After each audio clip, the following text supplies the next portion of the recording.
So Starship, their version 3 is set to actually launch tomorrow. Ooh. That's awesome. I wish them best of luck on that. See if they can get into a more solid orbit next time. What is your favorite rocket? My favorite rocket? Oh, I don't know if I have a favorite. I gotta find one. Yes. Maybe it's the Soyuz 5. Soyuz. Oh, the Russian rocket. What happened to the prior Starship versions? Version 2. So the way they launch Starship is in iterations. They build as they go, and they launch as they test. If that makes sense. So, well, they launch in bits and pieces. They want to see if a system works. They won't develop the entire thing like Space Launch System. They want to just test the system out and then launch it to see how far they can get. So the iterative process is just a whole different thing. It makes it look like the program's really not going anywhere, but more or less, it has been a long time in the making. This was pushed by Elon Musk back in 2017 or 2018, but we're here in 2026. So I still feel the development process is slowed down. That's just my opinion. But I also feel that it's getting a lot more expensive as well, which is going to end up rivaling what NASA's can do. So, but anyways, they had like their version 2, which is it was shorter. I don't know why they're just making it bigger. It's like they should just focus on what they have now and work on the systems that aren't achieving the check boxes. I don't see any big compelling reason for it to actually be bigger in size, because then what happens is they complicate all the other systems all over again. So research and development on well, they're not doing life support yet, but a lot of the fuel plumbing and everything like that, the turbo pumps, all that stuff has to be redone. And I just feel it's a lot more work than they could be getting away with. But I don't know. It definitely sounds like an expensive venture. Like they're brute forcing it, just throwing it out. Yeah. After like each iteration, it definitely sounds way too expensive. Yeah, it's kind of like somebody that can't wait to play with their toy without properly learning about it. It's like when I think it was 10th grade, I wanted a remote control airplane, and you know how you would just immediately want to just fly the thing right away. Yeah. But it would crash because you weren't properly trained on it, and you had to use it in such increments. Like in the beginning, you had to learn just how to just only roll on the ground a little bit. And that was your whole lesson for the day. You weren't going to fly yet. And then while you did finally get airborne, you were to land right away. You weren't just, because you couldn't be trusted to fly it at an altitude of 100 feet. So you got comfortable lifting off for just 3 feet and then landing again. So that more or less might be the analogy of what Starship's doing in the form of remote-controlled airplanes. Just a lot more expensive for remote-controlled airplanes. Exactly. All right, did you have anything on your bucket list that you wanted to... On my bucket list I wanted to talk about?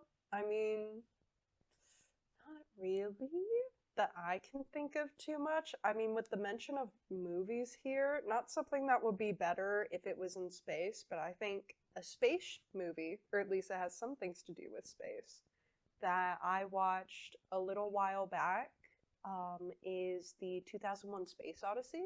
Have you seen that? I have actually saw that 3-4 months ago, actually. Yeah. It was kind of painful to watch in certain areas. There, like the last 2/3 of it kind of drug on. It's a very odd experimental. There's some weird stuff in the movie too. I mean, but it's directed by the same guy who made The Shining, if you've ever seen that. I know it's a wacky movie and it's crazy in some things, but it's like an odd movie, but I do like some of the ways it just puts spaceflight in like a fantastical almost way with those scenes of like the lady who had the food and she's like going around in the circle, she's like Oh walking. yeah. It makes like silly little elements of space flight and it gives it like a almost comical approach. But also like what could technology be in the future if we achieve like space stations, we're able to go do that. You're able to just like turn your gravity, walk around like that. Yeah, there was some definite quirks there, like their food trays that they showed, Mm-hmm. and they were just blocks. They were like blocks, or like fish was like a yellow square. mm-hmm.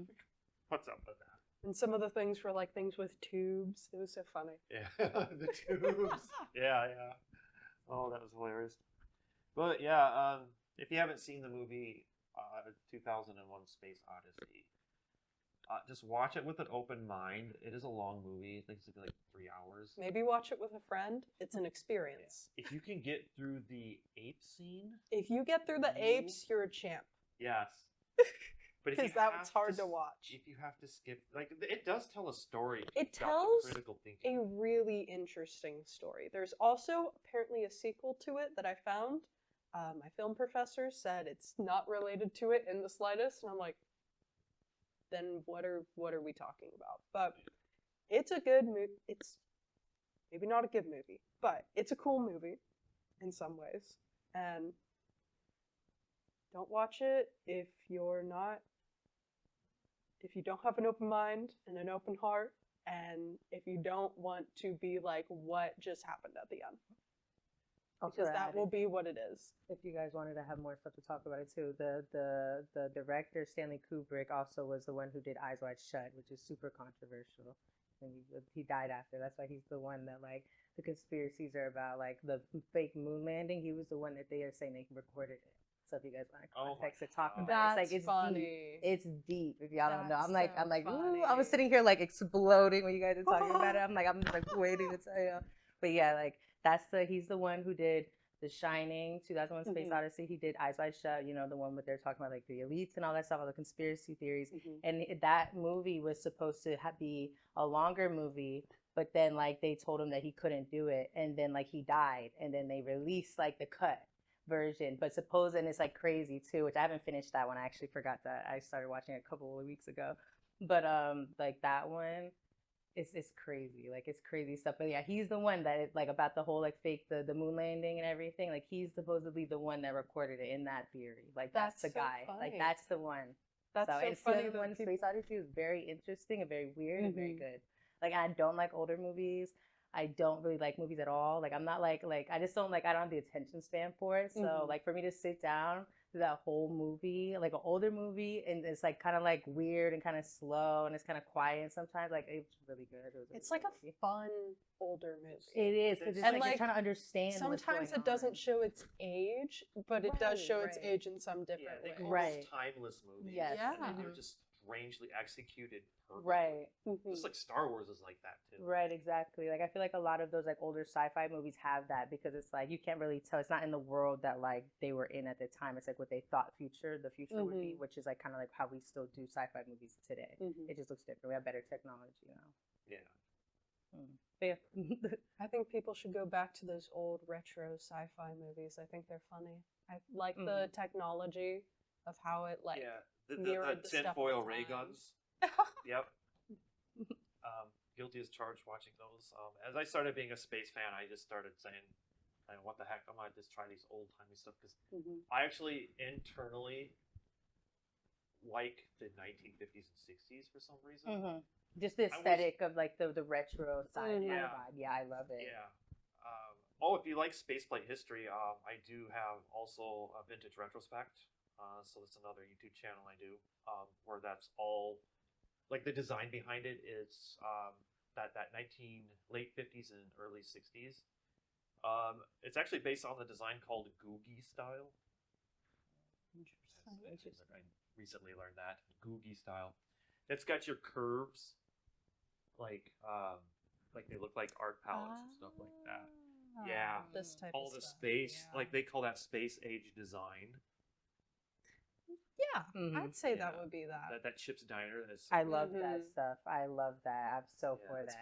fun. Make My more s- fun-looking space movies. It Yes. would be Yeah. fun. and that's what Yes. drawn me, kind of like Yes, it it's the reciprocated aesthetic. back.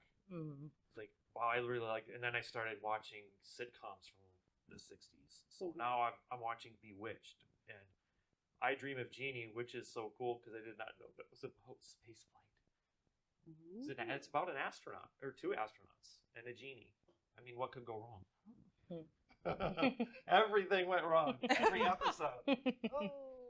And then we're dealing with space, so she would just pop up in the spaceship that they were in. Just like blink of a finger. It's like, what are you doing here, Genie? Get out of here.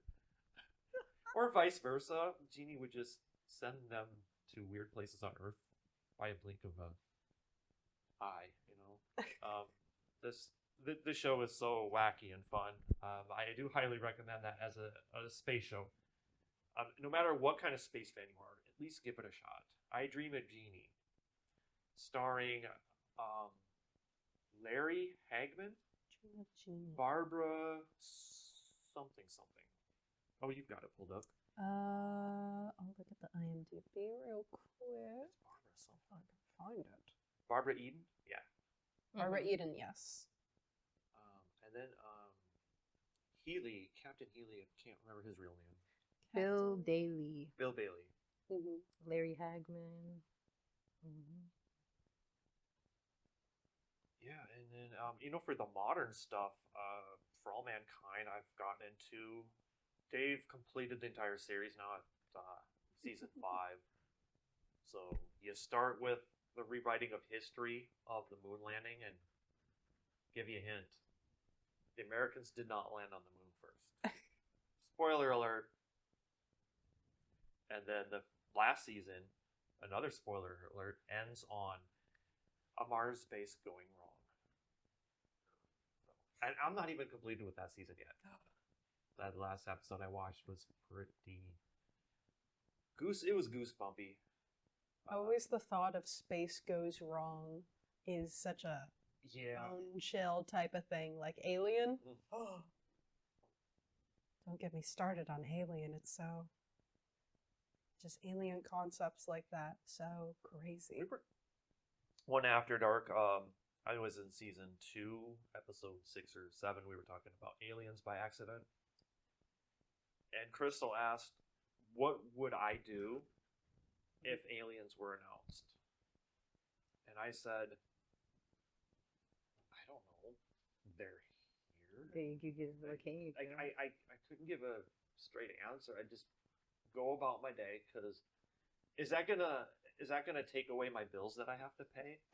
No. Right. That's I think the biggest thing with like nowadays, especially with like the government coming out with all these like declassifying a lot of these things with like UFOs and all these things, is that they are doing it in such a way that they're releasing it in the midst of the madness, so that Exactly. you can't bat an eye. There's not even a chance that you have the time in the day to sit down and think, wow, like, what does that even mean for my day-to-day life that the aliens do exist? Like, I still have to do these things. I don't even have time to even, like, have a conversation with this guy if he's an alien. Like, I can't even ask him, like, where are you from? Like, I can't, like, because I'm just go. Life is crazy.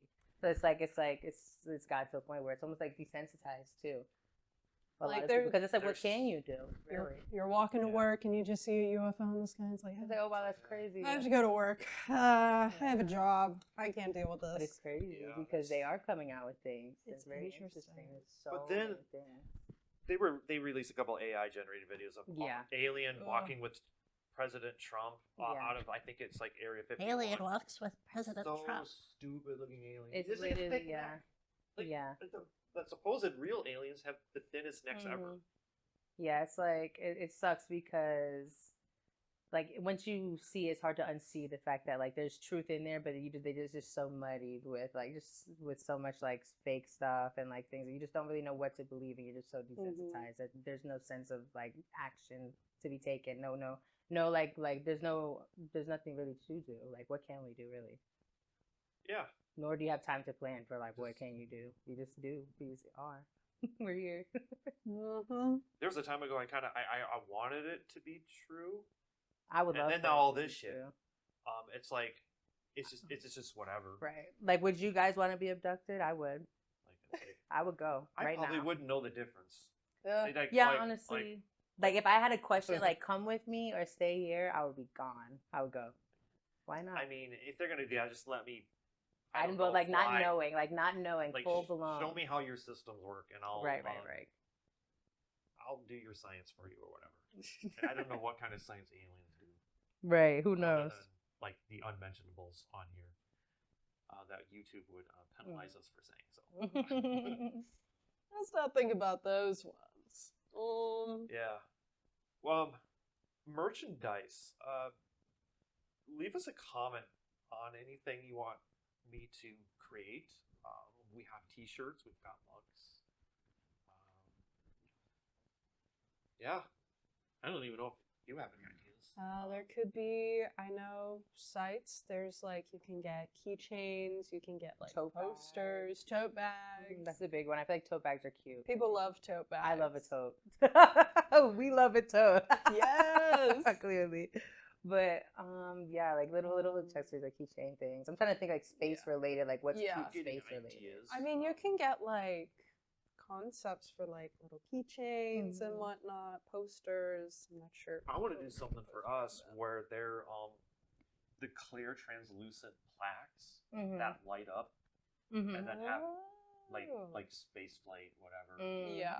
Or we could put like mission control positions on them, Right. and then they could That's be in front of cute. our Right in front of your tablets. Yeah. That's silly. That- I like that. I've been eyeing doing that for the last year. Right. Especially if you like we like the spacey. We all here like the spacey be aesthetic, the fun. lights, like because that goes with it We all. would be like a little mission control in here. Right. Mission Right. control.